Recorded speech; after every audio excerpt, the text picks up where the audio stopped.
Hello everyone, today I want to address Dada. One of the beautiful things about the African traditional religion or the African spirituality is the different allocation of appearance, especially it always comes modestly when we refer to the priests, or we refer to the kings, or we refer to the commoners.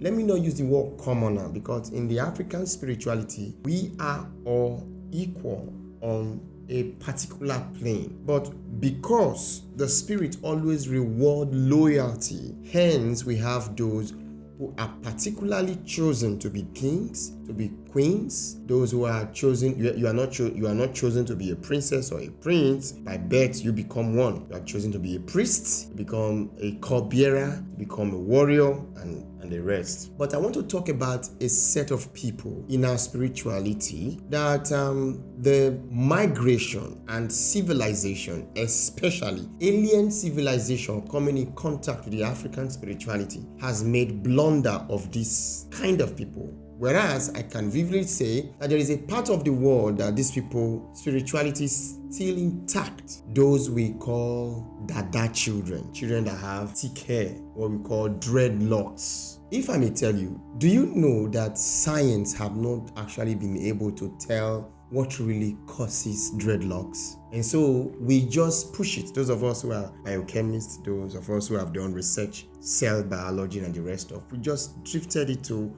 DNA. You know, if you have it in your ancestral DNA, you are likely to have dreadlocks. But let me tell you, dreadlocks from birth has nothing to do with DNA or science, but it's actually total spirituality. If you must know, if you were born with dreadlocks, it means you came from a spiritual lineage of priests. We have those who are naturally born into the spiritual lineage of priesthood. Don't be deceived. It's either you are called as a messenger, like I said, I am a messenger. My lineage, where I came from the water world, there's not like priesthood. There's no priesthood. No. I came from a royal family, a royal lineage. So it's from a royal lineage I came from the water world. But I find myself on earth being a messenger, a priest. That is because I am called to be one. Now we have people who are born into the priesthood lineage. They are rare, they are not much, but it's a community of people that are already vibrating in this earth plane. If you have dreadlocks, you are born from the family or lineage of priesthood. It doesn't matter whether your father was a priest or not. I'm talking about the world you are coming from, whether you're coming from the water spirit, whether you're a Naga spirit, or you're from the earth, or you're from the firmament. There is not possibility. It's obvious that you are from a lineage of priesthood, and you are sent on earth here to continue the work of a priest. But guess what? Christianity marrying the African tradition, we are meant to understand that the moment you have dreadlock, you are what they popularly know as an Ogbanje child. Whereas they don't even know Ogbanje has nothing to do with water spirits. If you don't know, I'm going to do a video on that. So, when you are born with dreadlock from birth, or you started growing and they find out that you have dreadlock, you are not an evil child. You are not possessed. You are not going to die young. You are sent as a priest. Because you are a priest, when you land on earth, there are going to be forces that are against your calling that will start making advocates, that will start setting up spiritual court cases to make sure you do not exist on earth. So you find out that majority of you who are born in the part of the Western Africa, like Nigeria, Western part, you face a lot of challenges.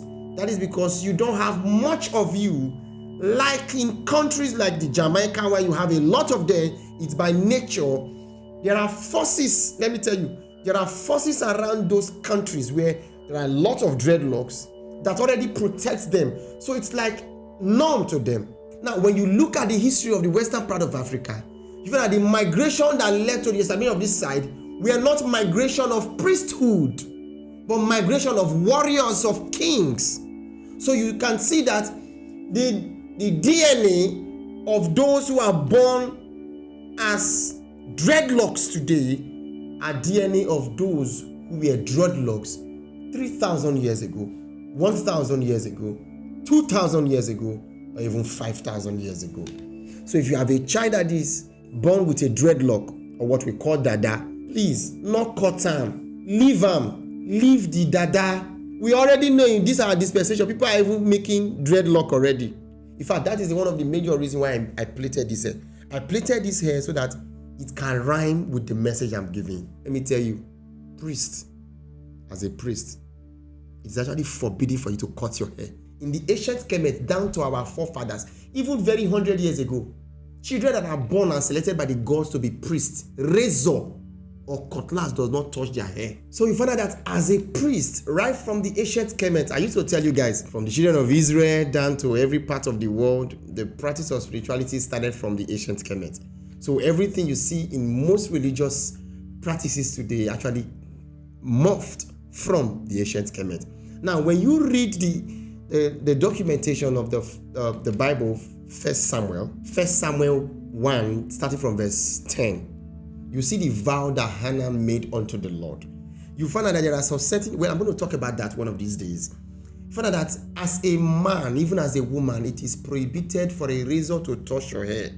The only time a razor touches the hair of a woman is when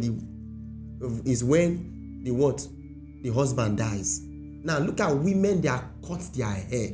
You will find out that it's either their husband died on time, their husband started behaving in a non-ethic way, the family is no longer what you think.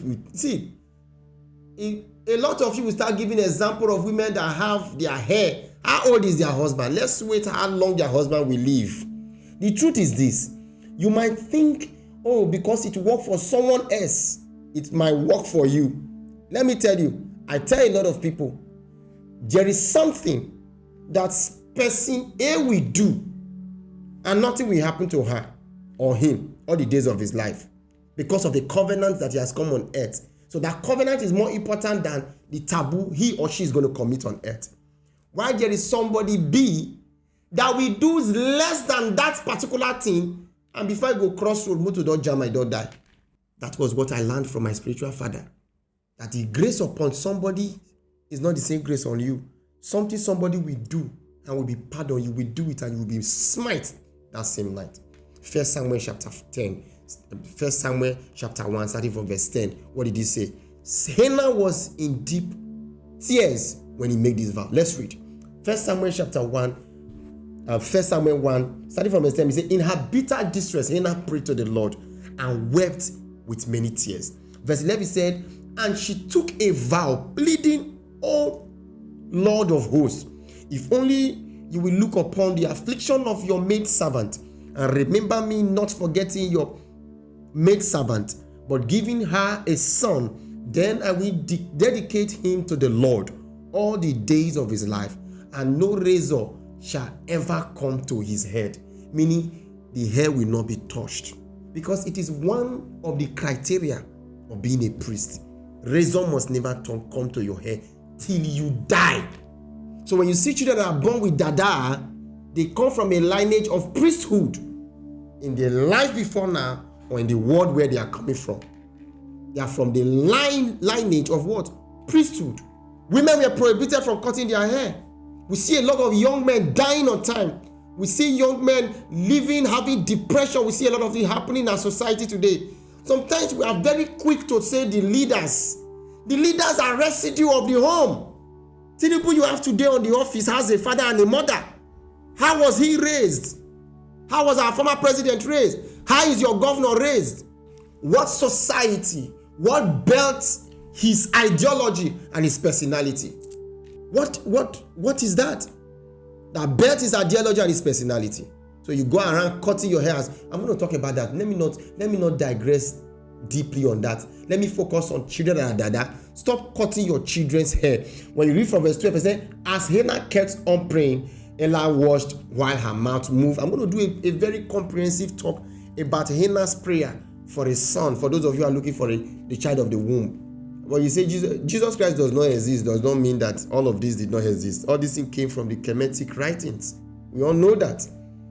That the 10 commandments came from the 42 laws of math.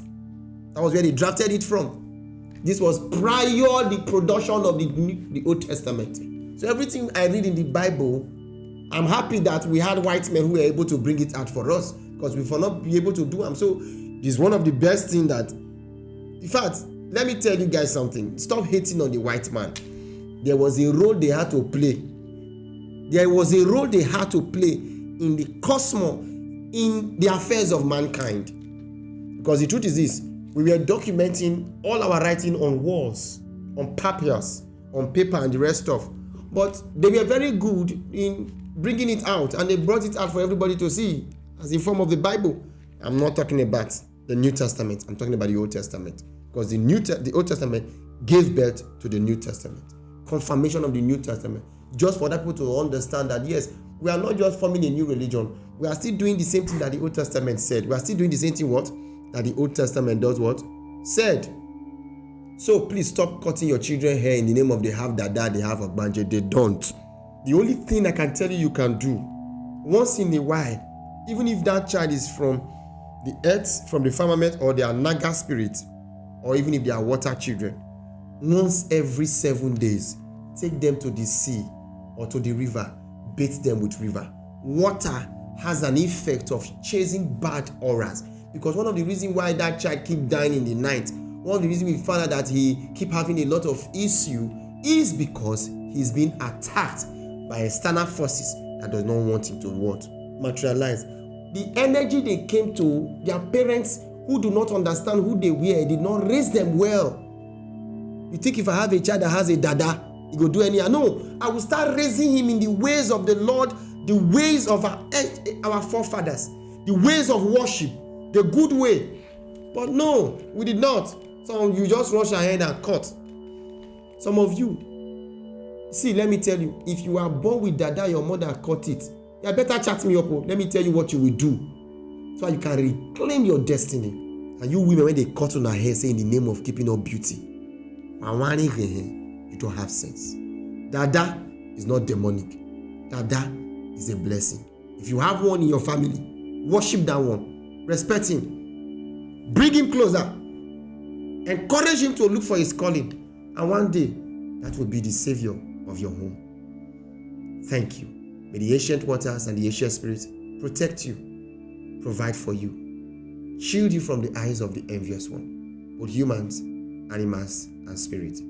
Ashe.